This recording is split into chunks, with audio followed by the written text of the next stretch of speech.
chaotically. Here's a very simple diagram. Again, if people understand it, they really get how natural law functions. And again, it's very unpopular. People don't want to look at what the bottom base foundation or platform of this structure is. Because once again, this idea that knowledge is what's required makes many people upset because they want to believe they're going to achieve these things they say they want without doing the work to acquire that knowledge and therefore understand the requirements for obtaining those conditions. So we start with available information.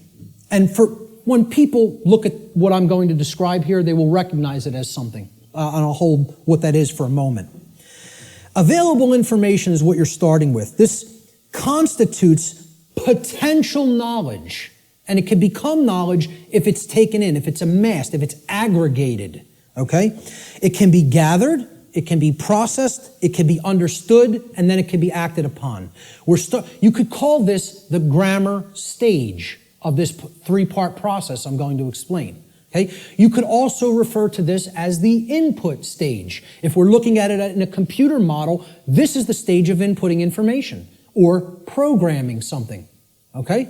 Now the next step that's built upon this is once you've taken information in, necessary information, you then come to a position of understanding it. You know what it means, you recognize the patterns. All right? So this is the second step in this process. Now, your understanding or lack of understanding, okay, now in the first stage, your knowledge or lack of knowledge is going to lead to understanding or lack of understanding. If you have understanding present, your decision-making processes are going to be in harmony with what you say you want, okay? You're going to understand, if here's what I want, this is what's necessary to get that, to make that happen, to manifest it. That's understanding. It's a decision-making process that happens within the mind. These processes take place in the human mind and are chosen by each individual based upon available information. So again, you can see if information is held back, if it is occulted, or even if it's just people are dissuaded from taking it in because people will say, no, there's nothing there, there's nothing to it, right? You could see how they'll never get to this step. They'll never understand. They'll never get to the second level of creating our reality. All right? Effectively, efficiently. The third stage to this process is what you do with what you have come to understand, to know and understand. So this is the action stage. Okay? Each individual's behavior, the behaviors that they choose through their own free will, is based upon the quality of their decision-making processes that are happening within the human mind. Okay? That process, as we've already seen, is in return based upon the quality of available information. So this is behavior. See, people don't think of wisdom as behavior. They don't think of wisdom as action. They think of it as something that you just know. No, wrong. Wisdom is not knowledge or understanding. Wisdom is action.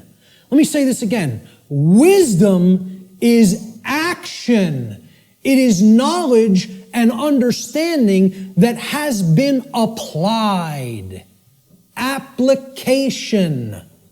That's the program that you're going to run on the computer that you've put an operating system on and formatted properly. The application is the action. When you're working in a computer doing things, you're working in an application. You're not building the things you're building with the operating system. The operating system is what's supporting the program that allows you to be creative. Okay? And in return, the file format supports the operating system. So, we start with available knowledge. That can be converted in available information, which can be converted into knowledge, which can then, through decision-making processes and filtering of that information to eliminate inconsistencies, can lead to an understanding.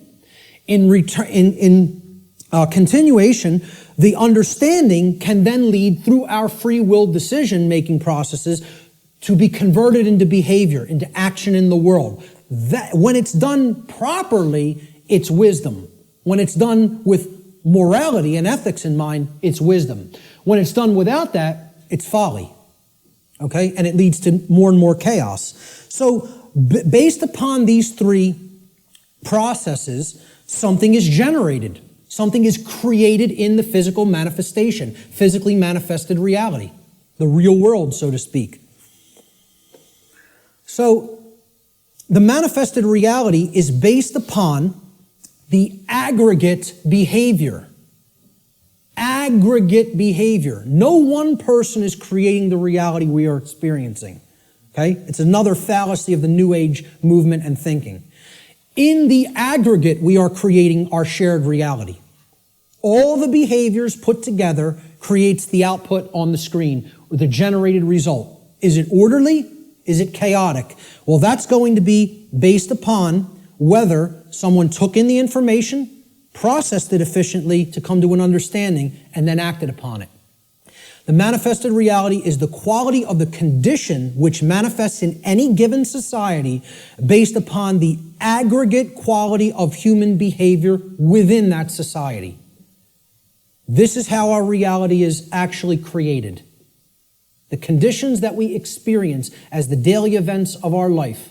It's a simple three-stage process that leads to a result.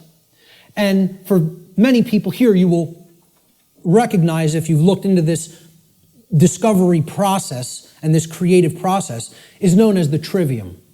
This is what the Trivium is. Okay? In the ancient traditions, this is what the Trivium was labeled. It was labeled knowledge, understanding, and wisdom. In the later aspects, when they passed out of mystery school tradition hands and went into some other think tank and society hands, the knowledge of the Trivium was termed grammar, logic, and rhetoric. Grammar being the knowledge stage of aggregating available information, logic being the understanding stage of making using processes to analyze and filter said information and come to an understanding of it. And then the rhetoric stage was the application, the action, taking action based upon what you've come to understand. Now, there's a third way of looking at the Trivium in computer jargon, and that is input, processing, and output. And then you get the result on the screen, which is called life. All right? Any way you want to look at the Trivium, I don't care. But understand it, know how it works. Okay? Because this is why a big part of why we're in the situation that we're in is that the Trivium methodology of truth discovery has been completely obliterated from public consciousness. Completely obliterated. And I ask people how many people have even ever heard the word Trivium. Raise your hand if you've heard the word. So a good portion of the people here have. Many people have never heard the word. And if you do a Google search on it, most people are going to get back the band, the metal band, the Trivium, which is not a bad band, but, but the whole point here is the results that are going to come back through Google or Bing or Yahoo or whatever are going to give you a metal band, a heavy metal band, instead of the Trivium method of learning, the classical liberal arts education methodology. Because they want to try to sanitize that as much from human consumption as possible. They don't even want you to understand how that works at all. And that's why it's been removed from public schooling. And that's why, as long as this society stays the way it is, it'll never be put back into public schooling. I tell people a little anecdote.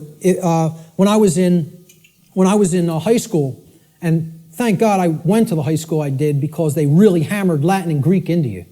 You were going to know your Latin and Greek when you came out of my high school, okay? For whatever other indoctrination they put into you, that's a different story. But I'll tell you what, you came out of there knowing your ancient languages. It was still part of the curriculum when I was in high school. And, again, I think I came out better out of there because of simply the linguistics knowledge that I gained from it. And we read Gaius Julius Caesar's war journals in their original Latin and translated them. And in one of them, he's absolutely lambasting one of his centurions. Okay, they're on a campaign in Gaul, which is France now. And Caesar is, making his rounds of his troops, and they're getting ready to, push deeper into Gaul. And he finds, when they would have their encampments, they would have a lot of, slaves of the Roman Empire that they would take with them on their campaigns that would do a lot of the lifting of the equipment and the carrying of the equipment for the centurions to do battle in the next battlefield location. And the slaves would have to do all that manual labor. And Caesar says to one of his centurions, he's passing by their encampment, and he sees one of the actual centurion leaders teaching one of the slaves the Trivium method. And he flips out on him in this journal. He says, I caught one of my centurions, teaching the Trivium, and freaks out on him. How dare you teach a slave our method of learning? Soon they won't want to be a slave anymore. There'd be an uprising if they knew what we knew, if they knew our truth discovery methodology. He said, I forget how it really ended, but I think how it ended was he told this centurion, if I ever catch you doing this again, I will personally cast you into the wilderness of Gaul and let the Gaulians deal with you, who knew that the Roman Empire was trying to conquer their people at that point, which is basically saying it would be a death sentence, but I won't even carry it out. I'll let our enemy carry it out on you. That's how much he didn't want their slaves to understand their methodology for learning. And that's the Trivium. And that's why most people have never heard the word. So you got to look into it and understand how it works. That's all I can say about it. It is how we build our reality, either efficiently or destructively.